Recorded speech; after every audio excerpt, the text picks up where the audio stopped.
Hey everyone, Scott here to discuss The Man from U.N.C.L.E., starring Henry Cavill, Armie Hammer, Alicia Vikander,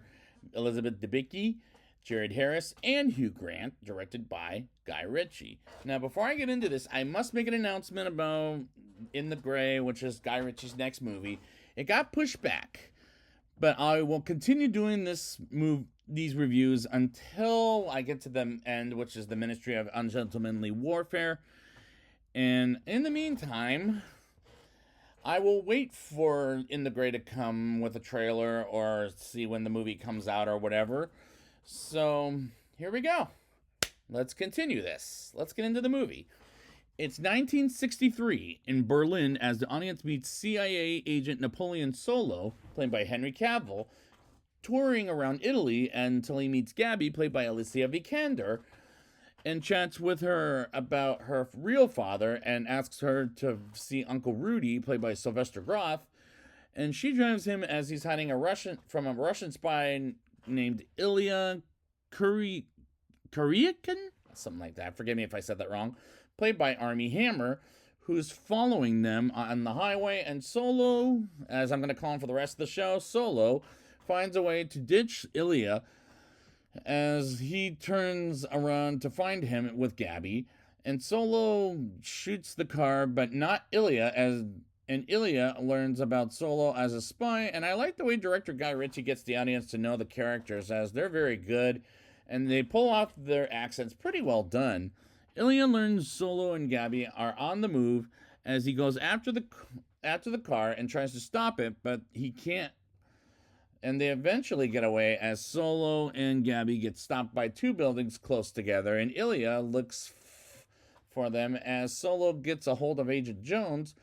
who and tries to get away from Ilya as they're successful. And I like the opening chase sequence as that entertained me from the get-go. Well, Solo with Sanders, played by Jared Harris, as he reminds Solo about his life sentence, and they meet up the next day, and Sanders tells Solo to partner up with Ilya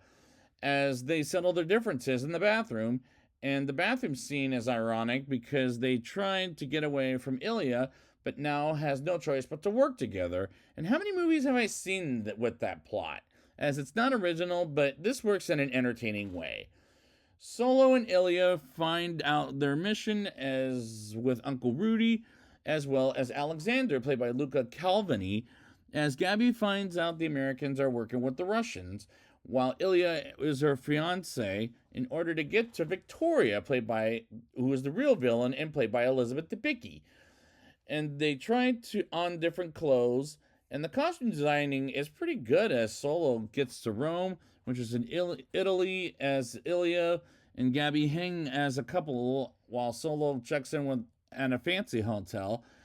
And Armie Hammer is good with the Russian accent, while Solo makes contact by saying they were followed and gets to a dangerous place to almost get robbed, but doesn't have a choice but to give it to them and gets spat on. And if it were me, I would comply and beat the living crap out of them. Or wouldn't, or something, I don't know. But the cinematography was good.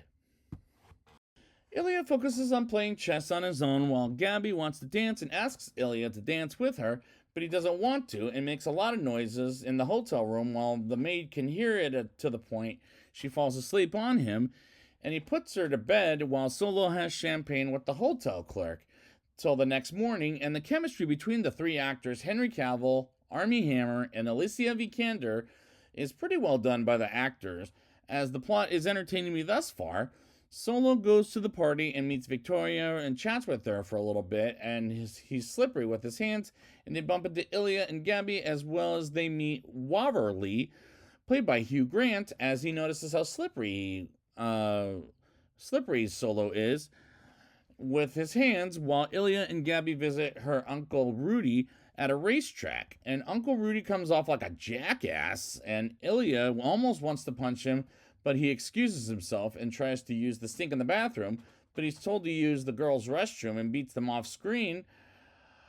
and gets Gabby out of the party. And the cinematography is gorgeously shot in those scenes. Solo and Ilya, break into a factory together unexpectedly and look for something as Ilya thinks he bumped into a robber from earlier in the film who stole from his father's watch.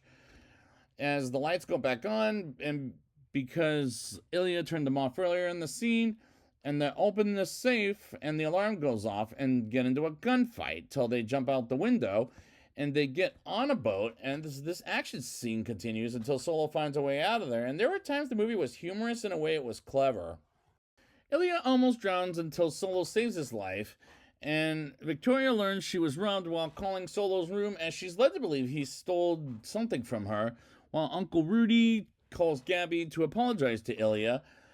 and she says he's asleep. And the music choices were fun throughout as Solo and Ilya get back to the hotel, while Victoria comes to the hotel to find Solo, as he and Ilya get in at the same time. And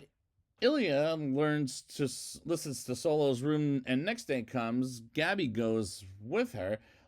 Uncle Rudy, to a house where, while Ilya spies on her, as she exposes there are spies listening. That was a strange way for Gabby to betray the spies, barely, when she's a part of it. Meanwhile, Solo meets with Victoria, and she learns information from Gabby, and as Victoria poisons Solo, and he's on the torture table, and she tortures Solo in an electric chair, and so does Uncle Rudy, as it was a little hard to watch, but I know he's going to make it out at some point.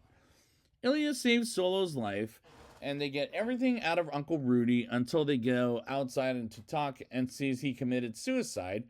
and Gabby visits her father Udo, and they get acquainted, as they call Waverly. I'm never going to get that name right. I'm not even going to lie. And they get on a plane with him, and they learn Gabby is working with Waverly